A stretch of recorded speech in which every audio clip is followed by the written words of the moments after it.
Sensitivity is intelligence. With grace and skill, you have abundance. Welcome to the Psychic Hour. Host Kelly Brickle is a psychic medium, numerologist, healer, and teacher. Her passions are learning about the soul and energy. Whether through spirit, emotion, or vibrational numbers, there is always a pathway of information waiting to help. Now, here is your host of the Psychic Hour, Kelly Brickle.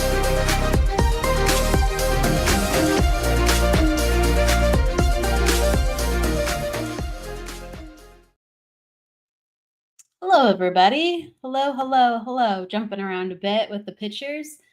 Hi, welcome to the Psychic Hour. Everybody, welcome as you come on in. We just had just before Embracing Infinity, and then after us and the Psychic Hour, we're going to be on with Spiritually Imperfect with Michael Christopher and Jennifer Lee. Hello, Andrea. Hello. And we're going to be doing the interview show today. So we have the wonderful Minty May on, and he is a psychic medium and tarot reader. And we're going to just be talking about energy of all things. So if you have questions, pop them down in the comments as they naturally come up. We will gravitate to wherever we find ourselves going. And that's with just sharing about life, sharing about your experiences with energy, sharing about your revelations and your own personal development. And so it's an interactive show all around with the guests, with the audience. So welcome, everybody. Welcome. We always start with the topic of the day. And the topic of the day is truly letting life open up for you. Life, just like life force, it's breathing, it's living, it's a current of its own. And we in ourselves are just one spark. We in of ourselves are just one wave within the ocean. Hello, Holly. Hello, Tracy. Thank you, everybody. And just let us know as you're coming where you're from. So I'm from the United States in California, and Minty's from the UK.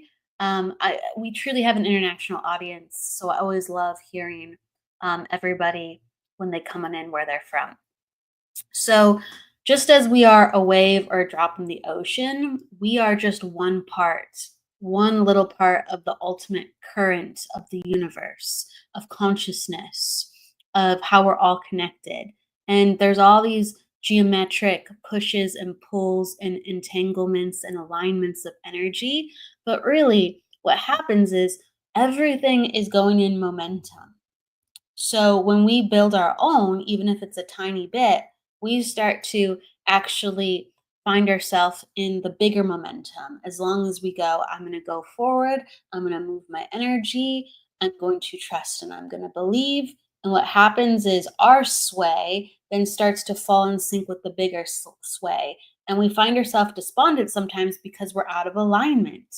And there's this central, huge force of energy that sparked us into being, that sparks us into our inspirations and our goings and our passions. Oh my gosh, the life force, right? The life force. We're just one part of it. And so it's this living, breathing thing. And thus we have to be living and breathing, moving and walking. And from that life force spark, everything else starts spiraling outward. Whether it's all of a sudden you meet a friend, you all of a sudden are maybe guided to watch a show, get a reading, hear a perspective, a new job, something that changes within your body for your health. All of a sudden you've generated this new kind of cultivation of energy. And that's why sometimes we don't feel like ourselves from one year to the next, because we're moving, we're changing, we're breathing, we're becoming. And we come from this amalgamous place, this bigger than us place, and then we're birthed into the world as just a being, like Kelly and Minty, or people in the comments like Lorraine. I'm going to say hi to you in just a second, everybody. Tracy, Victoria. We come in with just this one fragment of consciousness of who we are for this lifetime, but we have access to all this gorgeous energy while we're here. We forget and we feel isolated, and we're kind of a little bit isolated, but we're not completely isolated. We're connected to our guides, we're connected to our loved ones. Even in this life, we can feel a friend calling, a family member thinking about us, right? We're all connected, and we have this well of energy that we can gather and receive from and even give back to. But it's all there. It's just all there. That's why we're healers. That's why we're mediums. That's why we're intuitive. That's why we just can pick up on things, because of this massive interconnectedness that has always been present. So, what I'm saying to you is if you feel a little bit stuck, right? If we feel like we've been pulled out of the momentum, move. Move your energy, move your mind in meditation, move your feelings in self reflection and healing, move your spirit in dance or a passion that you're doing.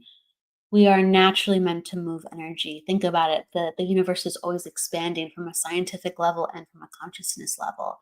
So, with that said, as we continue to move forward, everybody, please know that you're not alone, and know that as long as you are sharing and believing, completely new energy is always birthing, and we can truly become anything that we see within our mind's eye and our heart and our spirits, knowing it can come into being. Believe in that power of momentum. You're like, how? Believe in the greatness way bigger than ourselves and the potential. There's so much more than just our perceptive, our brain, and just our one lifetime as us right now. All right. So with that said, I'm going to say hello to people, and I'm going to bring in Minty in just a moment. So hello, Tracy from Wisconsin. Hello, Lorraine from Scotland. I love it. I love it. Hello from Pennsylvania, Victoria, Holly from Australia and Tasmania, Tani, Australia. Hello, Jennifer. Hello, Katie, Karen, Vivian, Laura, Jennifer. I'm giving shout outs really quick. Joni, Surrey, hello. Dolores, and thank you, thank you, thank you. From North Carolina, thank you. No, you can ask a numerology question, but we're not doing actual readings tonight. We're talking about all things energy. So it's very much in the discussion of. Hello, Tanya from Canada. Hello. So with that said, in the spirit of good energy and high energy, I'm going to bring in Minty May. Hello. Hey, you're a Good different evening. screen. There you go. Hey. Good evening. How are you? I'm doing good. I'm doing. It's great to talk to you. I think I already asked you how you are, but doubly, how are you? I'm doing really well, thank you. I'm really, really good. Oh gosh, that's great to hear. So, Minty, there's so much for me to learn about you. I know that you're a psychic hmm medium and a card reader, but I don't know about your background. I don't know how you came into your intuition and your understanding and your trust and became a professional reader. I want to hear about when did it start and how young were you and when did you know? So I was about 5 years old. I know a lot of people kind of know this story a little bit, but my grandmother was an amazing witch and a medium as well. And when I was about 5 years old, I was around her house and she could see who I was talking to. She saw me playing in her front room. And she goes, "Who are you talking to?" And I turned around and said, "Two gentlemen." And she was like, "Describe what they look like." And even though she could see and hear them herself, she wanted me to say. And I turned around and said, like, one's got like a longish face like me with a pointy chin, and the other one was kind of a round head. And I found it highly entertaining that he was bald. And she sort of found that kind of funny. And she turned around and said, "Well, who are they?" And I turned around and said to her at the time, it was Uncle George and Uncle John, Uncle Jim and Uncle George. Sorry, not John, Jim. And she realised from that age that I could see and hear spirit because they were her two brothers who had passed during the Second World War. And over the years, she very kindly taught me how to, uh, well, how the hell she ever got me to sit and meditate and ground, I do not know, because I'm like a little jack in the box. I'm like here, there, and everywhere, all over the place, all the time. But she managed it. She managed it. But over the years, she taught me how to read tarot, how to work with crystals, how to work intuitively as a medium, how to use Ouija boards, how to use pendulums, and all the various different tools that we use. But she was very much about also teaching me respect for the earth and working with the earth as well. And then when I was 13 years old, I would have my own little table to do professional readings for people sat next to her at psychic fairs. And I've been doing readings for people since the age of 13, and I'm now 46. Wow. Yeah, because in your bio it says over 30 years. Yeah, So you 33 started years. very young. Yes. So do you have any memories of meditating? Because you said I don't know how I did it. So do you, Yeah, I do you do. I remember like do. I have to look out for this, I have to do this, and this is the One of the process? most favorite meditations that I still use today for people. One of the things that she would get me to do, she was very much about connecting with the earth. So she'd get me to sit in her garden. I would always visualize that there's like a gold rope around my waist, and it was anchored to actually what was my favorite tree in her garden, which was this massive, like, crabapple tree. And we would sit under her tree, and she would get me to focus my attention on, can I hear the wind blowing through the leaves? Can I hear her bees buzzing around the lavender bushes? Can I feel the ground beneath me? And it was to help me uh, focus my attention and focus my senses and pinpoint my senses to a point where I would use that then to bring in the peace and the calm, which would then allow spirit to come through as well. But I've also got this massive belief as well that meditation isn't just about sitting there cross-legged and going on. A lot of the time I'll meditate now is when I'm listening to music, and one of my favorites happens to be Pink Floyd, uh, especially the track called "Shine On You Crazy Diamond." It goes on for about 15 minutes, and I'll go for a walk in the countryside with that, and that will allow me to go off into a meditation. And something I always say to people, meditation isn't always about connecting to spirit. It's first and foremost importance is to bring peace, calm, and tranquility into yourself. Then when you get that energy, calm, and peace within you, that then allows spirit to come through. Trying to think about what shopping list we got to do, or what painting we got to do, or what job we got to do next. I agree. I agree. I think that that's very powerful that when you were just the age of 5, that your Hmm. grandma's like, what do you sense? What do you feel? And then in nature, allowing you to go, this is this is a connection to something where you're coming into yourself Hmm. and you're Very much so. becoming a different state of yourself, and to just feel it, like, not that it had to be even understood, it was just feel it, and what does naturally happen from that. Exactly, and that's the most important thing. It's about, I mean, those. It's learning to. I always say to people, and even now, I get massively nervous when I'm doing any kind of event or reading for someone. And it's that learning to trust, that learning to let go and know that you've got to go with what you're being given to pass on to people. And it's that learning to trust. It's learning to let go. What are some of the moments where you had to trust and let go that really defined you learning that? I don't think you ever stop learning it. You do it on a day by day basis. But I mean, even recently, I did an event a couple of weeks ago. I think it was a couple of weeks ago. It might have been a week ago. Can't remember.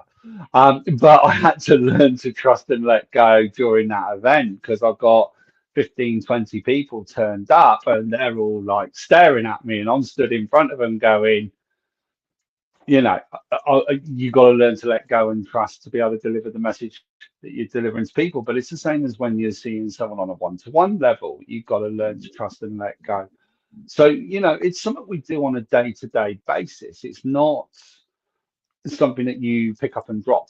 It's something that you do on a day-to-day basis, whether it's meeting a friend for the first time or meeting someone for the first time. You're trusting and letting go. When you're going for the job interview, you're trusting and letting go, as well as a little bit of hope. And hope is a great, powerful tool to have as well, that you're going to get the job or the house move. You're trusting to letting go that you're making the right decisions and choices for you on a day-by-day basis. Definitely. Do you feel like that was easier for you because you were in touch with yourself from a younger age with guidance? Or Um, no? Oh, that's a good question. Do I think it was easier for me? No, I don't think it was, because I think we all find strengths and difficulties, and some things are easier for people, some things are difficult for people. That if everything was easy, you'd never learn anything. So the answer to the question is no. Um, I was very much aware from a child that I could see and hear spirit, but I also thought everybody could see and hear spirit. So you can imagine school was quite entertaining. Certainly when kids thought that, hey, Raven, I see you popped up. We are always daily learning. We so are. You're so spot on there. But yeah, I mean, even like you can imagine with schooling, it was like there were times where it was difficult there with bullying and stuff like that as well. Yes, and I can imagine if you are seeing things that people do not experience the same as Hmm. with spirit or feelings, you're going to start to maybe, even though you trust yourself, not trust yourself because, oh, maybe I shouldn't say this. They're not going to understand it.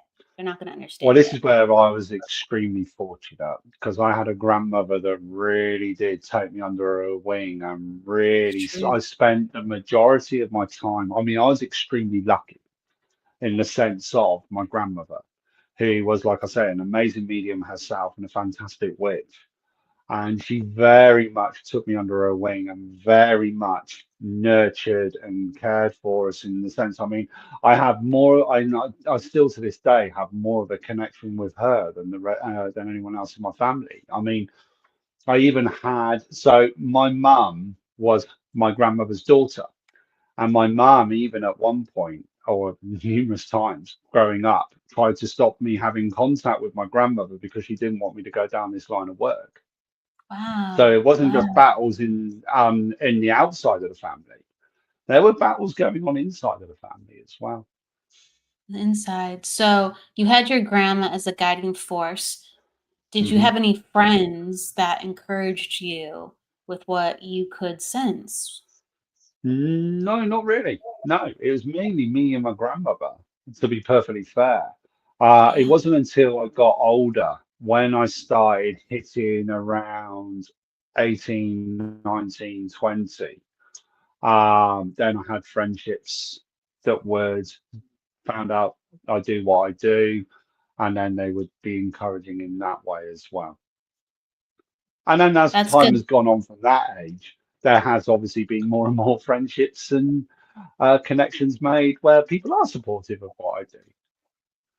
Yeah, I think it's changing a lot, but that is understandable because they have no reference. And then sometimes family just they're going towards what on the outside seems approachable or respectable or I want a normalized, let's say, life for my family. I visualize this for them, and it's just like that's Mm, not what you get to choose. You get to choose your own life.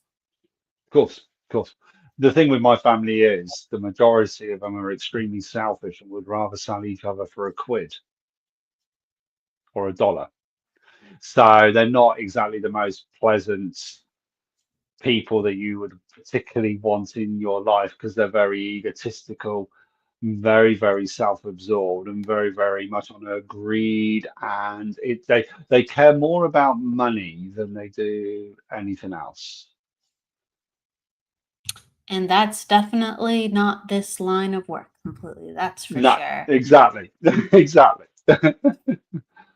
So, what was the process then? Like, you were very close to your grandmother, and then there's some people in the Hmm. comments.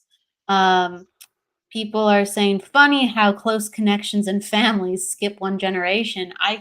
That's a lot of gifts skip generations, Hmm. or a lot of people who are willing to work with the family member. It's not Yeah. usually the intermediate family. It usually isn't.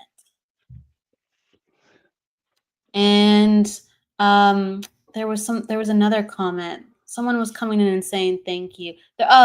Evelyn was saying, "A very warm welcome to Minty May. Hello." And Oh, hello, thank you. Evelyn. She's amazing. She's amazing. Mhm. And oh yeah, people are everybody, if you're curious about questions, we're going to be taking them if you're talking about your life and energy and things like that, but we're not doing readings today. So people are really raring to go, but we have to let them know first. We're like, "Hey, uh Arnie loves that you're here today." So hello to Arnie, Oh, and he's a Leighton, great guy. and He's a beautiful soul. Arnie's fantastic, and Charlene is saying, "My great grand was a white witch." So, Well, there's other actually, truthfully, magic is of no color. It depends what you use it for. So all yeah. witches are capable of all magic. It's not necessarily, I must admit, this is probably one of the things I know. I've got my grandmother hopping up and down. Sorry, my No, grandmother's in it's great. spirit now since 2011. And she still gives me a kick up the backside now. And it's little things like that. It's like, it's nice that people like to think that there's white witches and black witches and stuff, but actually, magic is of no color. It just depends on what you use it for. It's almost like a human, you know? A human Mm, is can be good, bad, yeah, very emotional spectrum and experiences, but, right, we're just, I guess, a tool with consciousness. very much so. It's all energy. Hello, Jesse. Hello, Ronnie. Um, Vivian says, "You're like a lotus flower blooming brightly out of the muddy family relationships." That was a Oh, You're a thank you. I'm lotus. so grateful for Buddha, yeah. And, Charlene, that. all my mother's side were mediums. And I do see that too. Not always, but I think it runs on the mom's Mhm. side a lot. It really does. Well, I think it's because it's the female intuition is far more stronger than the male intuition, and it's just how we're. If you boil it back down to like kind of how we're wired and how we are, a mother's intuition or a female intuition is going to be 9 times out of 10 far stronger. Because if you break it back down to when we were literally surviving in nature with the bare minimum, it was very much that I know you got this like kind of hunter gathering energy is where it comes from. So the mother being at home, I mean, it's like the mother will have a stronger connection with their child normally because obviously they're carrying the child for 9 months longer than the father is. So they're building that intuition, that energy stronger there anyway as well.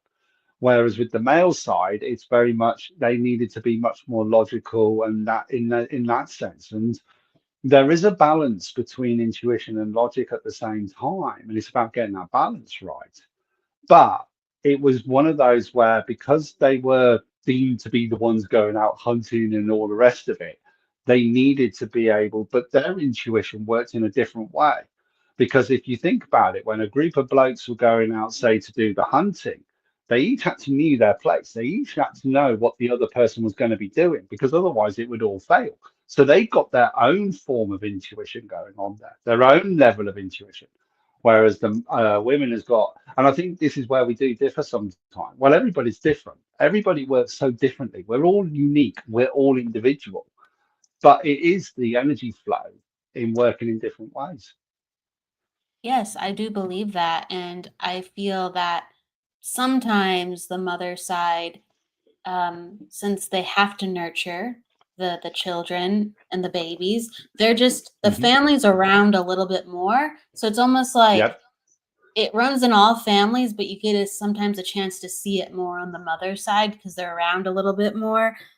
Because right, So like you do have to slow down, and men are always using it, but in a different capacity usually. Um, yeah. I do believe that. I do. And And I'm not saying um one's better than the other or anything like that. I wasn't saying like one's better than the other or that it can't be no, obviously vice no, I versa. It don't, can yeah, be. no. But it was just like as a collective kind of. I think like when someone's nurturing and very connected to others using their intuition, you can kind of Mm, have more realizations of, wow, like you're not the only one experiencing that. But when you're out and about and using your intuition for your job, you're like going to rationalize it away. You're gonna be like, I was lucky, or I just have really good instincts, or I'm smart, or I'm really good at my job, right? I'm just ace at my job. hmm. And really, right, there's other things going on. So Definitely. I just think sometimes a mom can help bring that out in some ways. Not no one Yeah. size fits all, but I hear No, of you. course not. Yeah. I like the way you explained it too. Like when we're hunters and gatherers, right? The instincts. Hello, Michael. Hello, It is. Ronnie. And then Jennifer says, yes, mom's Mm, side is more intuitive. On my side, my dad's mom would say that you been the would say, have you been to church? Had any messages? Have you been to church? I think I think maybe she's wondering about, have you been to church? Have you had any messages? Maybe she's referencing like spiritualist church or something else. Then say, don't think I'll be going to them places when I'm gone. When I'm gone, she's come through a couple of times, but usually my mom's mom, we couldn't even say Ouija board. Okay, so it was very strict. It was very strict. But, yeah, no, there is something of that, and then, some people are saying, like, they've been born with it since they were young. hmm. Jasmine's talking about she's a psychic, and she's had it in her family since she was 19 years old. It's interesting to talk about family. We all have a very different experience, and most people, weren't as fortunate in the intuitive realm to have someone so skilled nurturing you because they knew that you had these gifts too, and then you would do it Mm, later someday when you were older. hmm. So did I she think we, tell I you? think we, I think we make a choice before. See, I've got this belief that we kind of choose when we're in the spirit world before we come back. You kind of can choose what family you're going to go into, what experiences you're going to have, in what way you're going to work. So I do have a belief on that one that we can, to a degree, choose, but then we also have the power when we get here to change those choices and those options, if that makes sense. Yes, I do believe. I do believe. Have you always wanted to be a psychic, a medium, and a reader, or was there a choice, a fork in the road Um, where you're like, I don't know about this? oh no, I had a very, very clear argument with my spirit guides when I was about 27 years old. And I turned around and said that if you want, and I really did kind of, one of the very, very few times I've ever questioned them. And there was something that was going on that was quite terrible at the time that I needed a clear answer to. And I just turned around and literally can remember standing, having this argument out loud in a field, saying, you want me to work for you? You want me to do this for you? I need this answer now, and I need the truth now. Otherwise, we're done. And I was going to walk. Wow. And they gave me the answer. And I turned around and said, right, I'll trust you. And the answer they gave me, or the scenario and the situation that I was in, turned out to be that, well, I knew they were telling me the truth, and it did. And I never ever questioned them again since. Have I always wanted to be a psychic medium? It's something that I've always grown up with, so I've never really known any different. That doesn't mean I haven't done different jobs. I've run pubs, I've worked in betting shops, coffee shops, factories, uh, worked on farms and stuff like that as well. But I've always done my spiritual work. I've always done it. It's people say to me, was I ever scared as a child seeing spirit? And it's seeing ghosts and spirit and stuff. And I'm like, no, because I've always seen it. So you don't tend to get scared by something you always see, unless they're spiders. Then spiders, I am absolutely petrified of. All spiders? All spiders? Oh, hell yeah. What about like a beetle or something? Not as much. Oh no, I'm okay with beetles. I'm okay with scorpions. I'm okay with it's spiders. I just have a Wow. massive fear of spiders. Well, I wouldn't want a big one just crawling on my face. But no, I understand. There's just some things that we just don't vibe with. I'm okay with spiders, but I'm actually more freaked out about other bugs a little bit. I go, Right. wow. Yeah, but I'm okay No, with the other spiders. bugs I'm all right. No, the other bugs I'm okay with. Spiders are the thing that freak me out. I'll if I see one in the house, I'll go, great, go hunt. Go hunt. You need to go eat, have a feast. That's cool. But hey, I get it. You I know, like we all can tolerate different things. Oh wow. There's so many people in the comments where they had grandmothers who were spiritualists or they were mediums or readers. Lorraine says my gran read tea leaves for all of her friends. that's so cool. That's That so is cool. cool. That is cool. And Karen, my great grandmother, was a spiritualist medium. I love that. Oh, Arnie's joking with you. He's like, that's past life trauma with those spiders. No, it's this life trauma because when I was about 3 years old, I broke a spider's egg open and they literally ran all over me. And ever since then, I've been absolutely petrified of them. Yeah, I can understand And that. they weren't tiny spiders either. Oh, they were. Oh, Well, I yeah. think That they was. were, well, in my head, they were huge. I mean, with what I was seeing, they were huge. But no, they probably were tiny. But no, I was just petrified. No, Arnie, I'm afraid that's this life trauma. That is something. No, yeah. I get it now. I get it now. Raven Hi, saying Reagan. next trip. And next trip Australia. Don't go to Australia. Out of all I definitely places. I want to go to Australia, but Australia seems to be this one part of the world where everything in the land, on the land, and in the water wants to kill you or eat you, including spiders, plants, sharks, crocodiles. You know, it's like, yeah. But again, it's a beautiful country, and I'd still love to go and experience it. The people are supposed to be fantastic. Yeah, the wildlife, I don't know. I agree. I don't know. I had a friend go to Australia and it was normal out in the boondocks, bushes Hmm. area, so not in the city, to Hmm. have spiders as big as your hand or bigger, and they would just like come in somehow and they would be hanging out in the shower. So you would have a bucket on hand in the house and you just pop them into the bucket and take them back outside. And that was a normal, like everyday occurrence. That's crazy. It is crazy. It is, and I've seen those spiders, and they're huntsman spiders, and they are massive. Yeah. Yes. Right. And they're probably not as big as Australia, but they're out in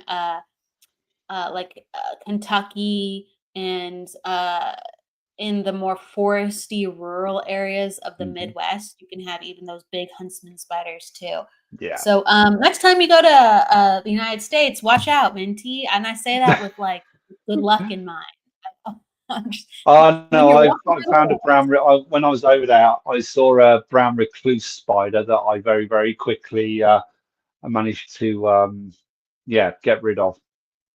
There's actually a lot. There's a lot of brown recluses that people don't even know that are brown recluses. I used to have an encyclopedia.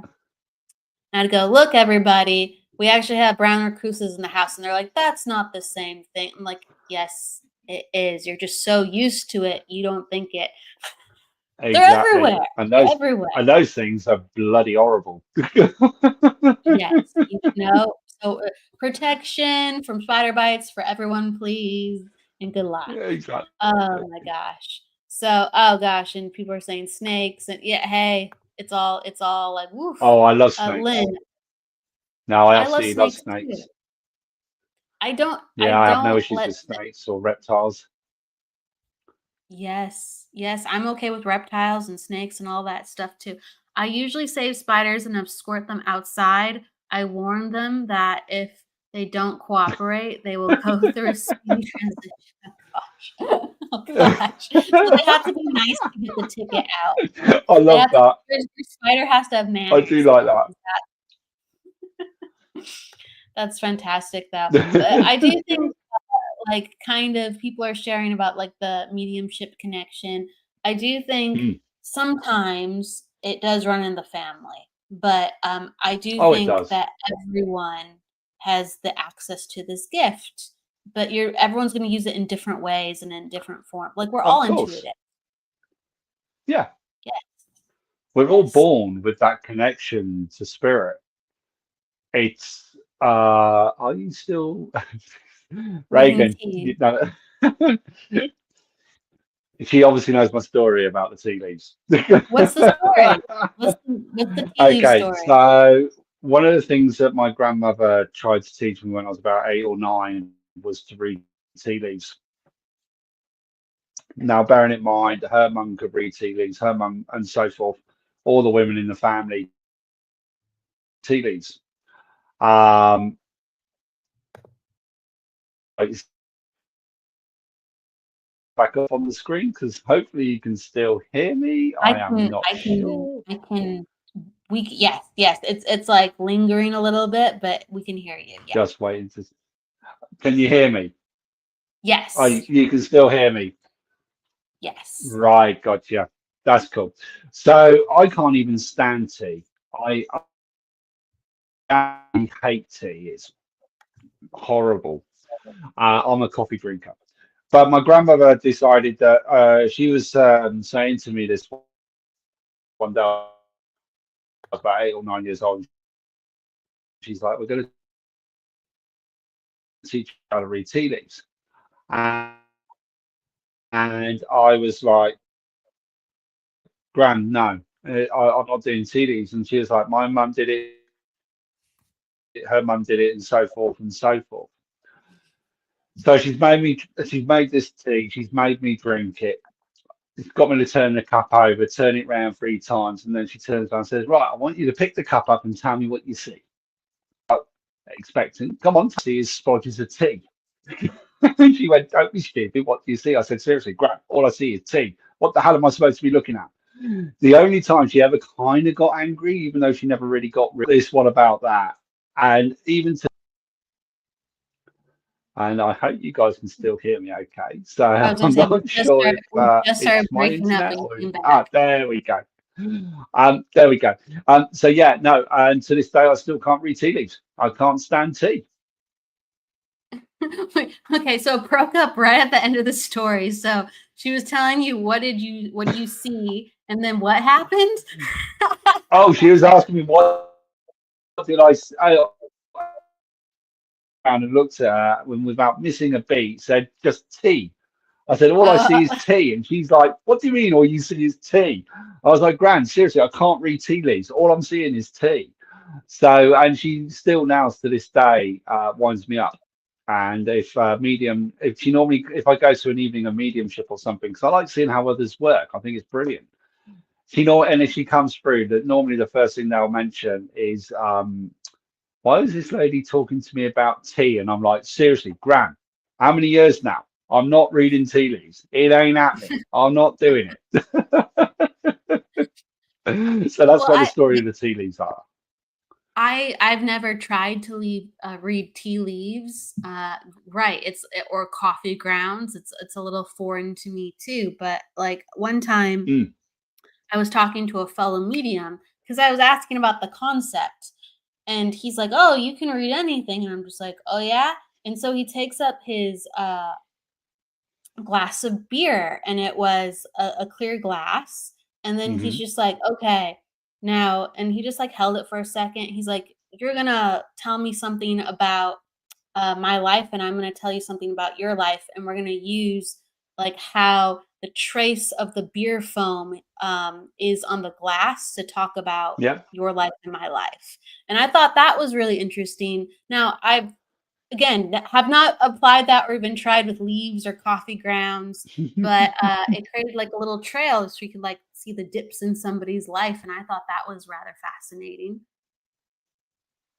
No, that's really, really cool. And I like that, I must admit.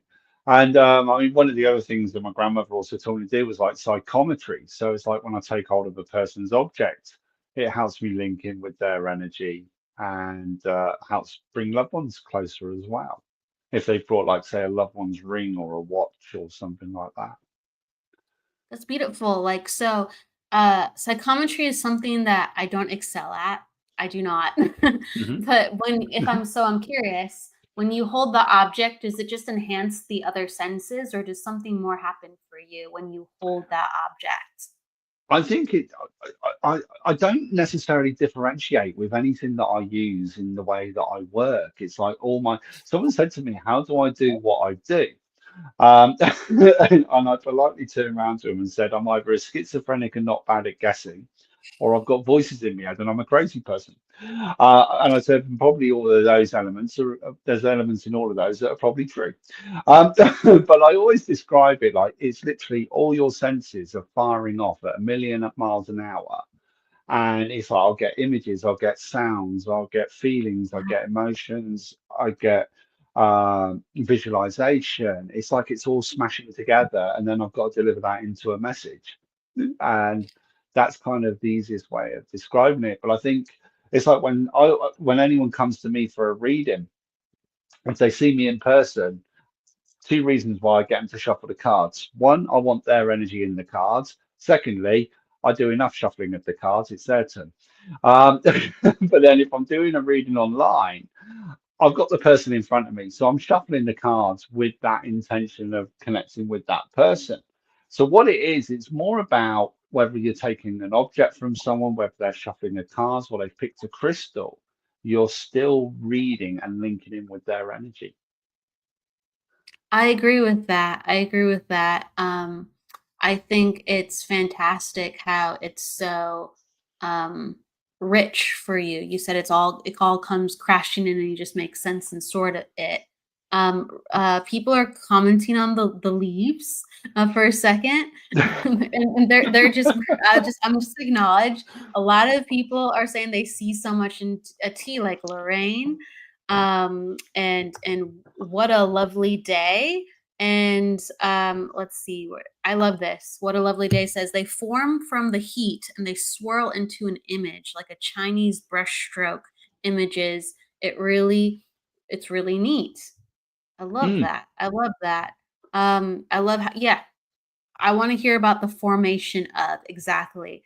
There's a question from mhm. Jasmine Minty. What does it mean if you see a person who's alive in your dream, but you're no longer talking to them? That person is wanting to probably reach out to you, or you've been thinking about that person, or it depends on the context of the dream as well. It might be that there's a reconciliation that wants to be made, or maybe you're just finding peace with not talking to that person anymore on a subconscious level. Our dreams will help us process difficulties that are going on in our life on a subconscious level in a way that's much more gentle that we can move forward with it.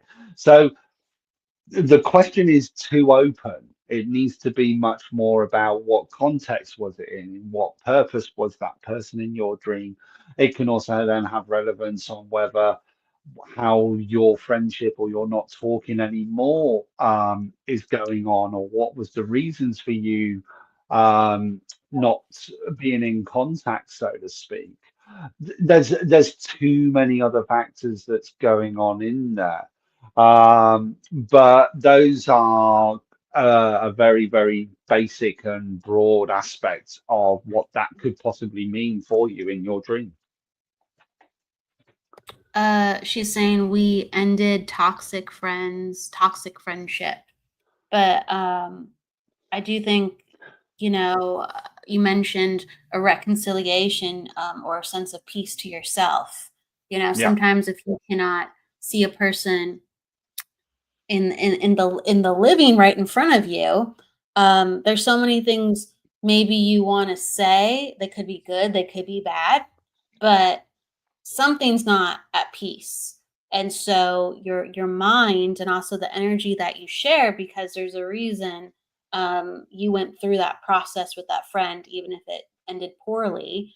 Your soul is rectifying what you learned, and it's mirroring the energy that you need to see and understand to heal. I feel it's a reflection of the energy present within you, as well as reflections of the other person too. I do think there's a lot to be said in a dream, and sometimes even when we can just get a piece, it's literally a healing um, invitation to us. At I think at the least bit of it.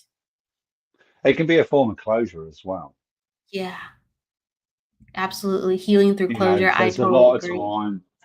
there's a lot of times that we will probably lose contact or not have that contact with a person on different levels from different people that you never really truly get true closure.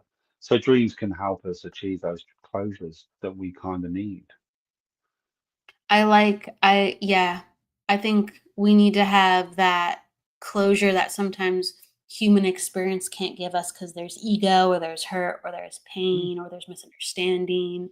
So Mm-hmm. the spirit is trying to do that. And Lynn's I love this. Lynn's a medium too. She says this in a jestful way regarding the person in the dream. Your higher self called my higher self, and we will do lunch. And that can Lunch. also be the case as well. Lunch in the spirit world, maybe. We're not friends anymore on Earth. I'm so sorry, but in the spirit world, we're still friends. So we'll hash some stuff out, right? Maybe, Exactly. right? But I do think, right, the spirit and the soul has a different kind of um, understanding about what is happening between you and that person, and that's kind of Hmm. bleeding in through your dreams. Yeah. Um, All right.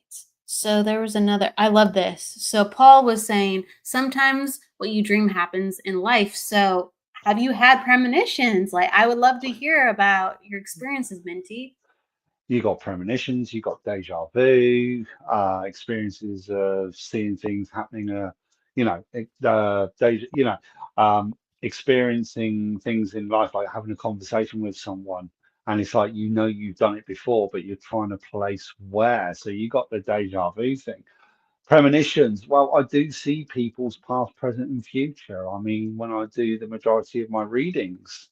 Um, I do a lot. I've had numerous pregnancies that I've predicted. I've even had one person come to me for a reading and she didn't know she was pregnant. She'd already got 4 children. She was adamant she wasn't having any more. And I said, "You're having a little girl within the next 12 months." And just over 12 months later, I'm walking across a car park and I hear this, "Oi, Minty."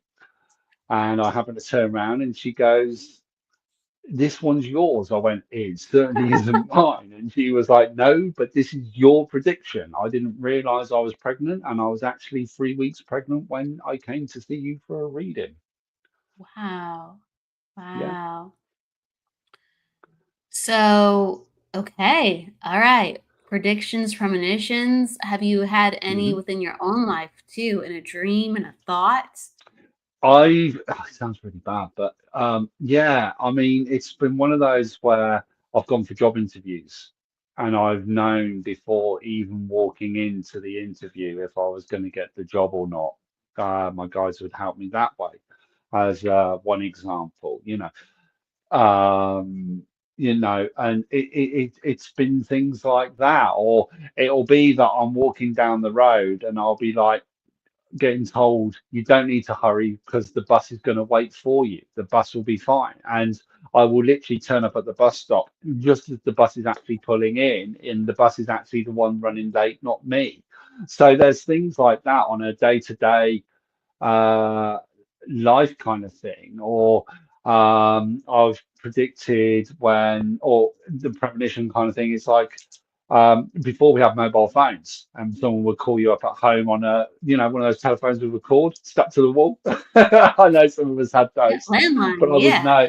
But I would know who was on the other end of the phone without having to pick it up, or um, there's been things like that that has happened to me over the years. It's always great to share that, because it really is a thing to just Mm, grab information a couple steps before. It really is a thing. Um, let's see here. There was a question. This is a little bit more serious, but I think it's mm, important to talk about. cool. Holly says, what do you think happens to people who commit suicide after their physical death? I think it's important for mediums to talk about this.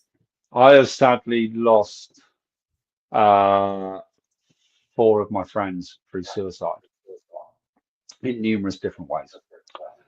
And out of those four, three of them I've spoken to since they've passed. They don't go to anywhere different. They just heal longer when they pass, is the thing. And I think this is the thing. The everyday world that we live in is not easy. And a lot of people really do sadly struggle with it so much.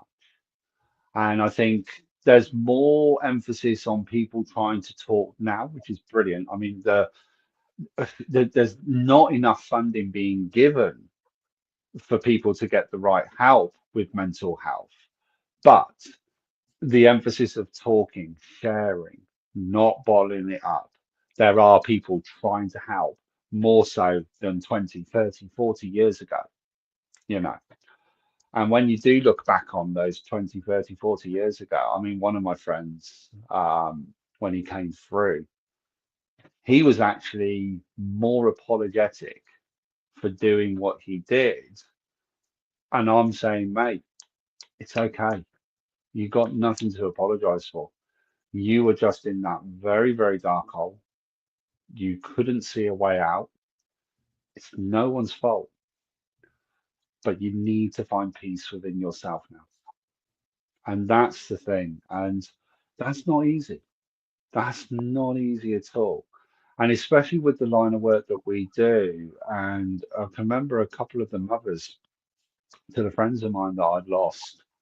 And it was about, one of them was actually very long. It's 3 or 4 months after. She turned around and went, I want you to do me a reading. And I was like, I don't know if I'm one, the right person, and if this is the right time. And she very kindly turned around and said, I'd never trust anyone else because I know Wow. you're my son's, but you were one of my son's best friends. And I was just like, I mean, it still floors me today. And I just turned around and we had this, I did this session and he did come through and it was beautiful. It was absolutely beautiful. And those things that I didn't even know that he was asking me to say to her or telling me to say to her. So she knew full fact that it wasn't because I knew him. It wasn't because I was a friend, because there were certain personal things that would have happened when he was a baby or a child that only he and his mum would have known. So it gave the evidence that yes, I did have that person come through. And there's a lot of people in the world that can't handle the hurt and the pain as such, and they sadly see that as the way out. But I It's don't like it when I hear mediums or spiritualists say they go off to like or even religion in some respects. Like, if you look at Catholicism, that they go to some sort of purgatory or something. And I'm thinking, hang on a minute, Christ, they've just suffered here while alive. Why the hell would you want to put them somewhere else where they're going to suffer? It doesn't work like that. That's not how it works. It's very true. I mean, even though life and Earth is beautiful, there's a lot of suffering um, Of through course. how we learn and change. It's Hmm. a part of human nature, and so right, why would you then, when you're done, go for more suffering? It just doesn't seem to make much sense. I Exactly. agree. I Exactly. 100% agree. Um, and I think that it's important for people to hear about how, we're not going to different places because we had different decisions. Exactly. And that's not the entire, like, with someone with mental health issues, they're not their best self when they are going through that. They're only sometimes a part of themselves, and so we just we go to heaven or hell based on a part of ourselves. I don't get it. Well, I have this firm belief that actually heaven and hell is what we live through. Because you've Yeah, got something as beautiful as a baby being born or a rose growing, and then you've got something as evil and destructive like war. So heaven and hell is what we live through on a day-to-day basis in the world that we live in. Um, and I think that has been misconstrued or twisted that there is this heaven and hell separation. Well, no, it's what we live through on a day-by-day basis. You can't turn around and say that your life is always going to be a bed of roses and be completely in heaven. But then you also can't turn around and say that your life is absolutely in turmoil and there's always going to be hell, because there would have been a balance of both at some point. You know, it will be going through hell for some people could be losing the loved one, but then going through heaven could be witnessing the birth or welcoming a new member into the family, or meeting a new friend or a new lover or a new partner, you know. So heaven and hell is very much earth.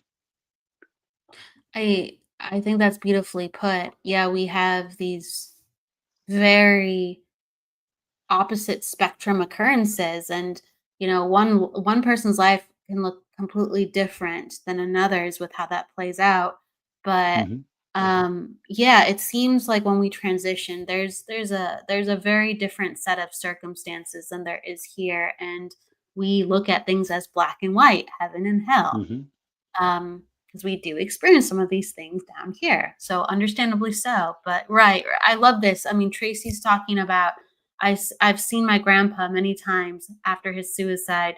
He was always watching over my family. He waited for my grandma, hadn't had a visit since she passed. I'm So so still sorry to around, hear that. still present, still loving, on Hmm. the other side. Of Um, course. Vivian, lessons are learned through our challenges. Yeah, here, yes, absolutely. And Lynn is referencing the movie What Dreams May Come. I believe this is an accurate description of heaven and hell being of our own manifestation. It's an interesting movie, that one. It is. Um, It yeah, is. and I love It it, is. Charlene. What do you, yeah, hey, if you have any comments on anything that you're seeing too. I want to say hello to some Hmm. people who are coming in towards the end. Nancy, hello, Nancy, and again, let's see, there was another name, Feliciana. There we go. Hello, Feliciana, and Janelle. Hello, thank you.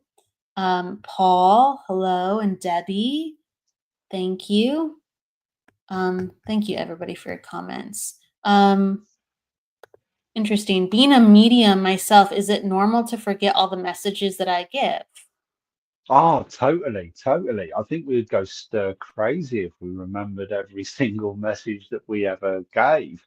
If you always say, look at it like this, we're postmen, we're delivering a message, we're delivering a letter.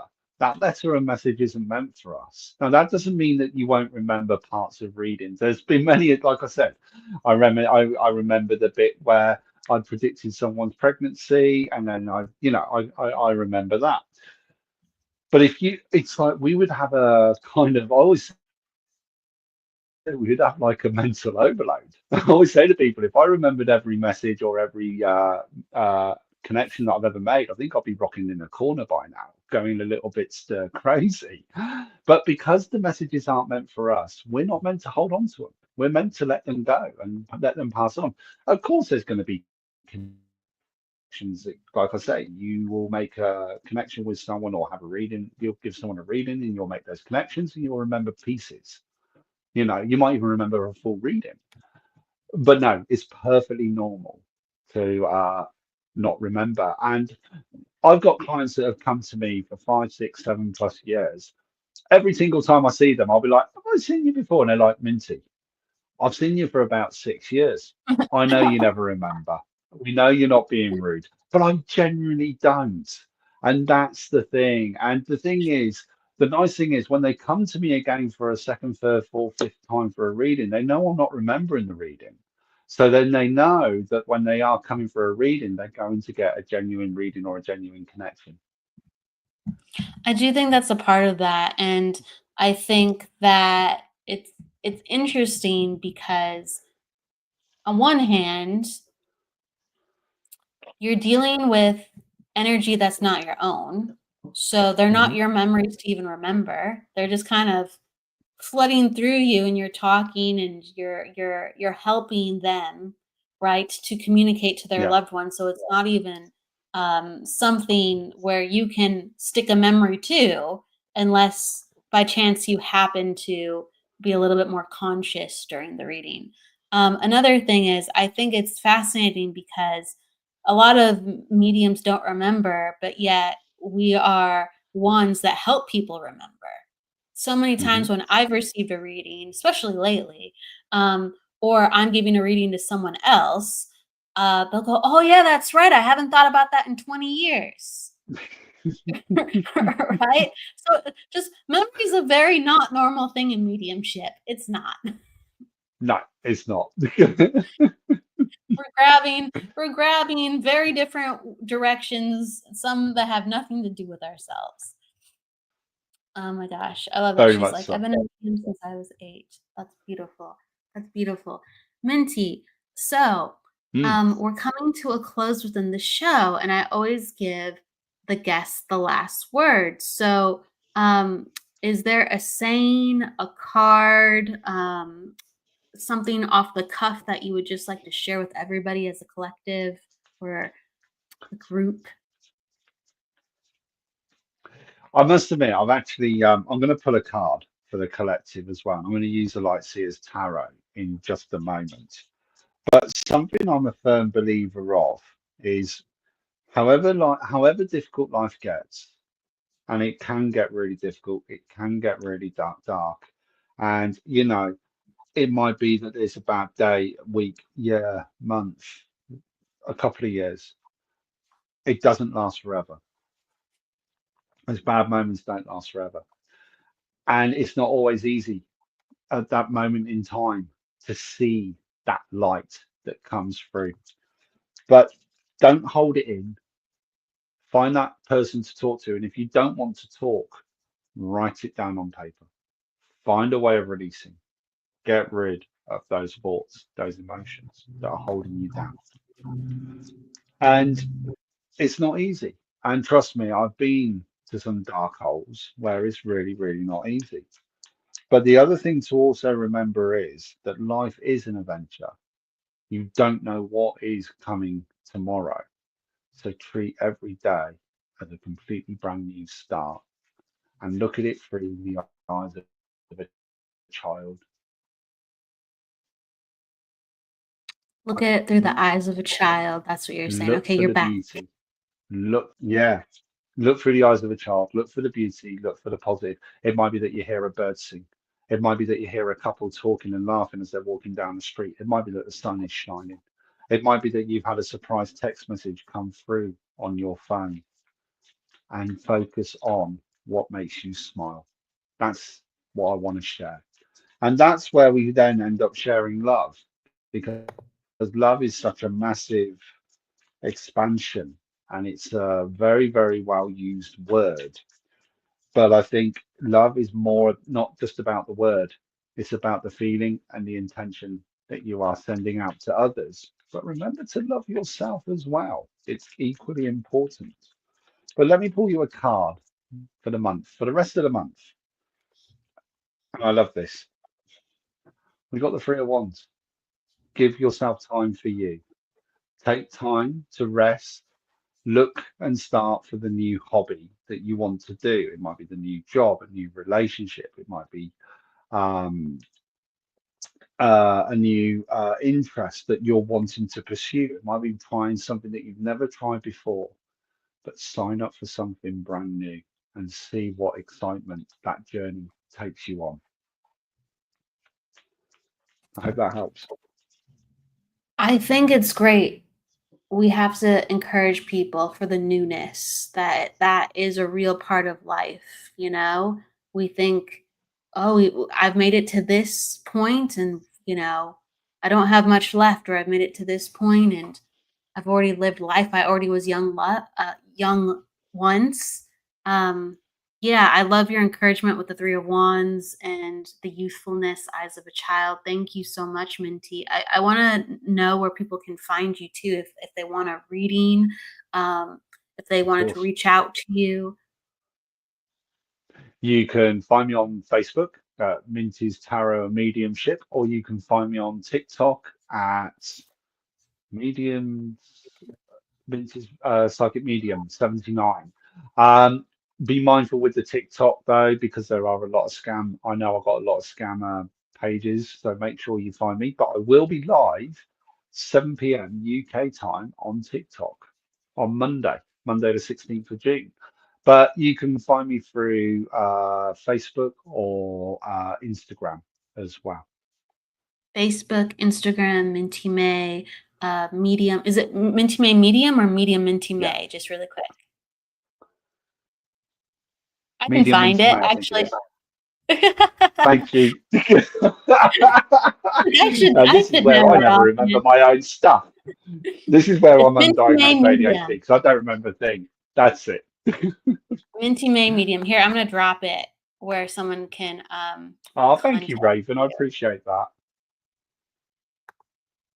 So I'm gonna drop it down here for anybody looking, and we'll drop it right here. So if people Thank are you so much. asking where to find, absolutely. And so you just reach out and send a message to Minty, Send me a and message. I do online video call readings for people. They're around about 45 minutes long, and I charge 50 UK pounds for a reading.